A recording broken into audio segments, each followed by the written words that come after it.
আমরা দাবি করছি অনন্ত মহারাজের সাংসদ পদ বাতিল করে তাকে ইমিডিয়েট অ্যারেস্ট করা উচিত করুক। যে যত বড় মহারাজ হোক, তিনি যত প্রভাবশালী হোক, উনি যে জনগণের প্রতিনিধিত্ব করার জন্য টুপি টুপি পরে নারায়ণী সেনা নিয়ে ঘুরে বেড়ান, সেই রাজবংশী জনগণ কিন্তু দেশপ্রেমী।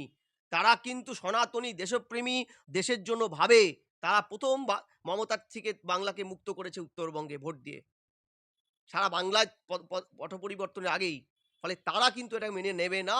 আমাদের দেশপ্রাণ মহান দেশনায়ক, স্বাধীনতা সংগ্রামী বীর নেতাজি সুভাষচন্দ্র বসুর সম্পর্কে লিখেছিল তাদের পত্রিকা পিপুল ওয়ার্সের মধ্যে 10ই জানুয়ারি 1943 সালে পিপুল ওয়ার্সে লিখছেন, ভারতীয় কমিউনিস্ট পার্টির মুখপাত্র বিটি রণদিবে সুভাষ বোসের আহ্বানের নিশ্চিত রূপেই প্রত্যেকটি সচেতন ভারতবাসীর কাছে পৌঁছবে এবং কমিউনিস্ট পার্টির নেতৃত্বে জনসাধারণ তাকে সেই উত্তর দেবে যা একজন বিশ্বাসঘাতকের প্রাপ্য।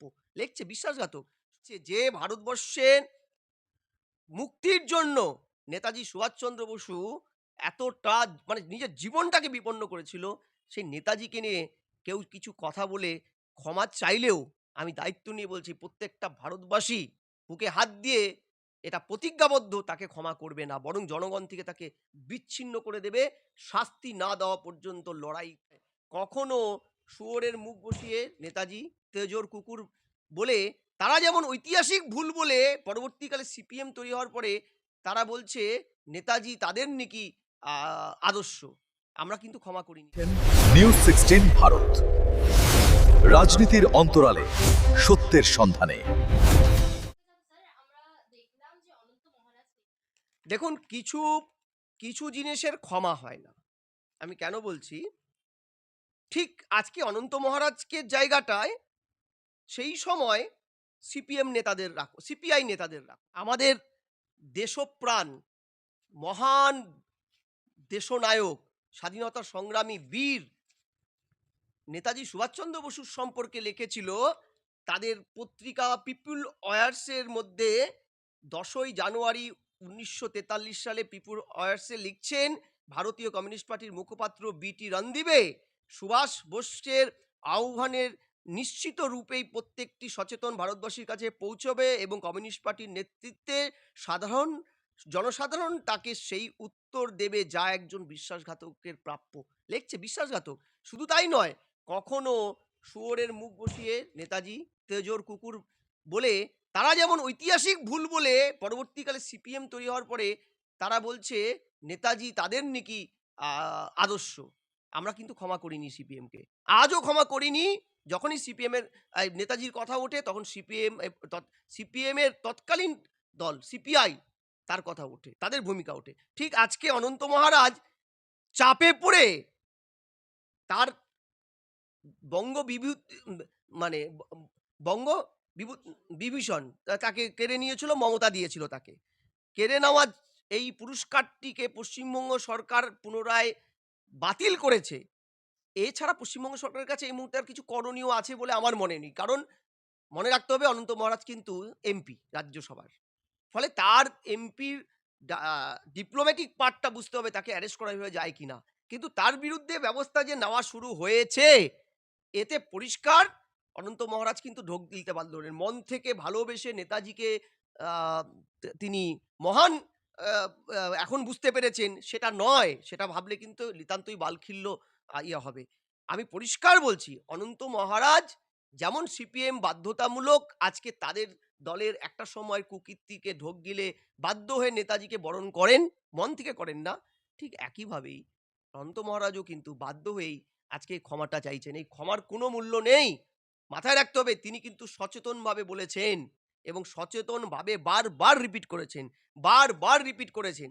আজকে কি বার্তা যাচ্ছে, যে ভারতবর্ষের মুক্তির জন্য নেতাজি সুভাষচন্দ্র বসু এতটা মানে নিজের জীবনটাকে বিপন্ন করেছিল, সেই নেতাজিকে নিয়ে কেউ কিছু কথা বলে ক্ষমা চাইলেও আমি দায়িত্ব নিয়ে বলছি প্রত্যেকটা ভারতবাসী বুকে হাত দিয়ে এটা প্রতিজ্ঞাবদ্ধ, তাকে ক্ষমা করবে না, বরং জনগণ থেকে তাকে বিচ্ছিন্ন করে দেবে।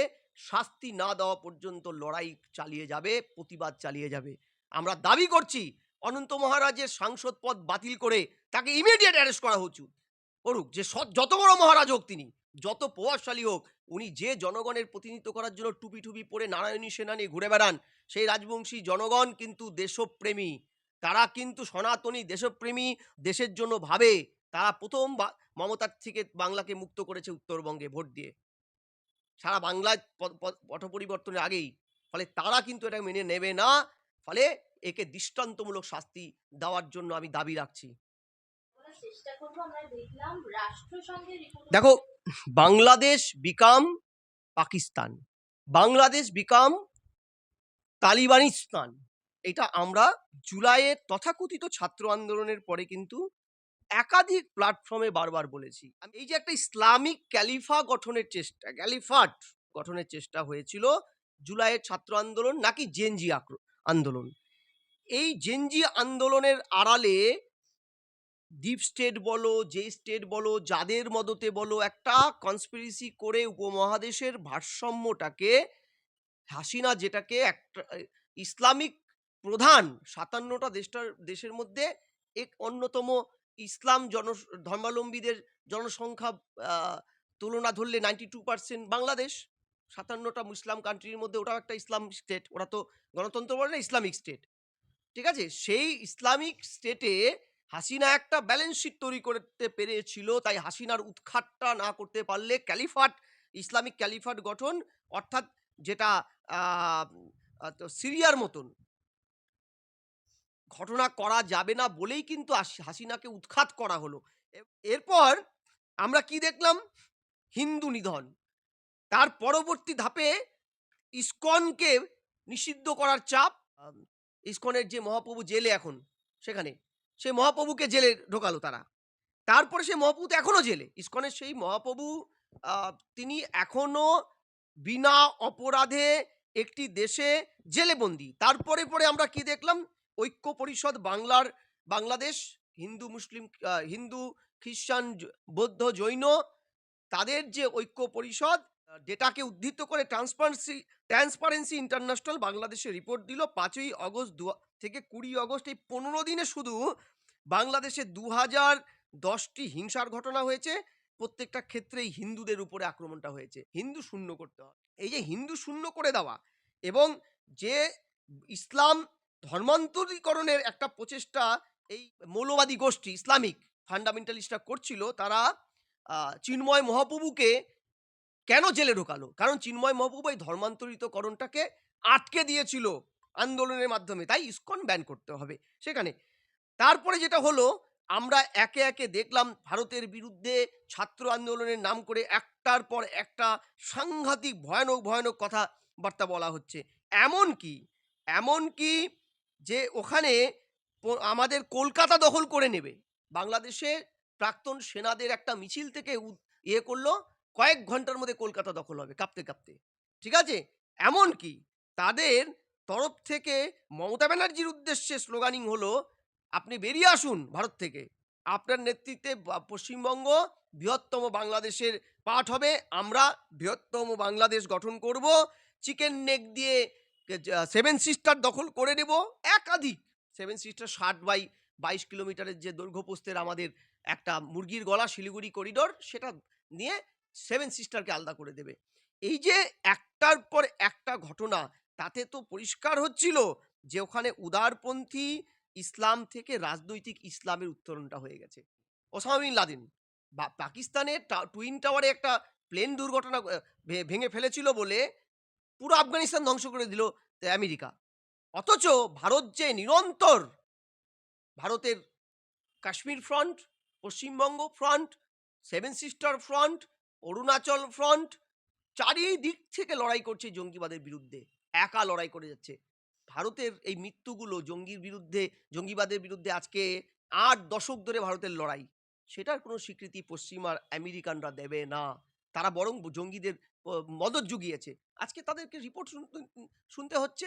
আমি পরিষ্কার বলছি, আর প্রতিবেশী দেশে জঙ্গির ঘাঁটি হলে আমরা যেমন সুরক্ষিত থাকবো না, আমেরিকা যেন ভেবে না নেয় যে তাদের দূরত্ব 7,500-8 হাজার কিলোমিটার, তাদের ঘরেও কিন্তু আগুনটা লাগবে।